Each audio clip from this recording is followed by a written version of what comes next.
BJP से मुख्यमंत्री और 2 उप मुख्यमंत्री बना दिए गए हैं। बीजेपी से पहली बार मुख्यमंत्री बनाया गया और सम्राट चौधरी ने सीएम पद की शपथ ली।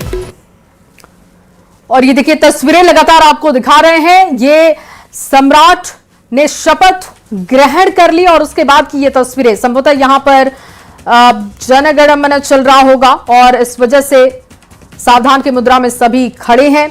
तस्वीरें आपके सामने रख रहे हैं, लोक भवन की ये तस्वीरें। 24वें मुख्यमंत्री के तौर पर सम्राट चौधरी ने शपथ ग्रहण की। उनके साथ 2 मंत्रियों ने शपथ ग्रहण कर ली है। जेडीयू कोटे से ये दोनों अनुभवी मंत्री विजय चौधरी, विजेंद्र यादव दोनों ने ही शपथ ग्रहण कर ली है। और अब देखिए मंत्रिमंडल का विस्तार होगा, हालांकि उसमें अभी और मंथन किया जाएगा। लेकिन उससे पहले की ये तस्वीरें, और ये तस्वीरें ऐतिहासिक भी हैं, क्योंकि बीजेपी के लिहाज से आप देखें, बिहार के लिहाज से देखें तो दोनों ही लिहाज से ये तस्वीरें बहुत खास, क्योंकि बीजेपी के पास ये बड़ा मौका है। बीजेपी का कोई सीएम बन रहा है आजादी के बाद पहली बार, और वो कमान सम्राट चौधरी के हाथ में। तो सम्राट चौधरी के लिए बड़ा दिन आज का, ऐतिहासिक दिन उनके लिए आज का। और शपथ ग्रहण करने से पहले वो हनुमान मंदिर पहुंचे थे। पंचमुखी हनुमान मंदिर पहुंचकर उन्होंने आशीर्वाद दिया भगवान का। और उसके बाद अब वो जब लोक भवन में शपथ ग्रहण कर चुके हैं, उस वक्त की तस्वीर आप देख रहे हैं। सम्राट चौधरी, उनके बगल में 2 अनुभवी नेता। ये कॉम्बिनेशन इसलिए रखा गया है क्योंकि कामकाज बेहतर तरीके से अगर आपको करना है तो आपको युवा के साथ ही अनुभव चेहरे, जो अनुभवी चेहरे हैं, उनको भी रखना पड़ेगा। उसका मिक्सचर आपको रखना पड़ेगा, तभी आप बेहतर काम कर पाएंगे। और विजेंद्र यादव, विजय चौधरी दोनों ही जेडीयू के वरिष्ठ नेता हैं। इसके साथ साथ नीतीश कुमार के बेहद करीबी हैं, तो सामंजस्य अच्छा रहेगा। सम्राट चौधरी भी पहले से उन दोनों को बेहतर तरीके से जानते हैं। सम्राट चौधरी, याद होगा आपको कि समृद्धि यात्रा के दौरान पल पल वो नीतीश कुमार के साथ रहे। और अब जब बात हो रही है कि 5 साल का एजेंडा जिस पर फोकस बीजेपी करेगी, उसमें ऑपरेशन लंगड़ा तो है ही। अपराधियों को कैसे ठीक करना है वो काम सम्राट चौधरी पहले से देख रहे हैं।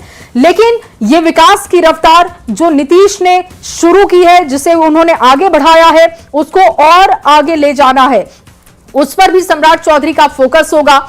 उस लिहाज से भी उनका कार्यकाल बहुत अहम रहने वाला है, क्योंकि तुलनात्मक हमेशा अध्ययन किया जाएगा कि नीतीश का कार्यकाल कैसा रहा, सम्राट कैसा काम कर रहे हैं, तो ये तुलना भी चलती रहेगी। बिल्कुल जया, और ये तस्वीर भी काफी अहम हो जाती है बिहार की राजनीति में, क्योंकि बिहार में अब सम्राट युग की शुरुआत हो चुकी है। और सम्राट युग की शुरुआत होने के साथ ही लोगों की उम्मीद भी बढ़ गई है कि आखिर बीजेपी किस तरीके से काम करेगी, बीजेपी का क्या कार्यकाल रहने वाला है, ये देखना बेहद ही दिलचस्प हो जाएगा। क्योंकि 20 साल का वक्त रहा जब सीएम नीतीश कुमार ने अपने हाथ में बिहार की कमान रखी और बिहार को प्रगति के रास्ते पर ले गए, प्रगति उन्होंने की। अगर हम नीतीश कुमार की बात करें तो शिक्षा से लेकर के स्वास्थ्य, महिला सशक्तिकरण, हर क्षेत्र में नीतीश कुमार ने काम किया है, सड़क बनवाया है, इंफ्रास्ट्रक्चर बनवाया है। अब ये सारी जिम्मेदारी सम्राट चौधरी पर आ गई है कि सम्राट चौधरी इसे और कितनी प्रगति देते हैं और कितनी गति देते हैं, और विकास की गति कितनी और तेजी से बढ़ती है। क्योंकि अब डबल इंजन की सरकार हो चुकी है,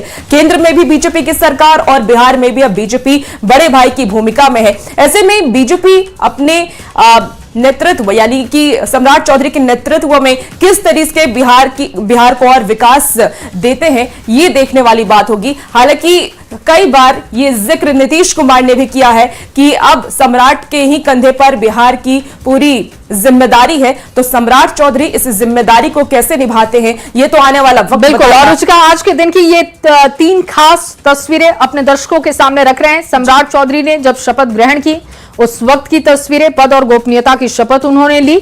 इसके बाद विजय चौधरी, विजेंद्र प्रसाद यादव, इन दोनों ही नेताओं ने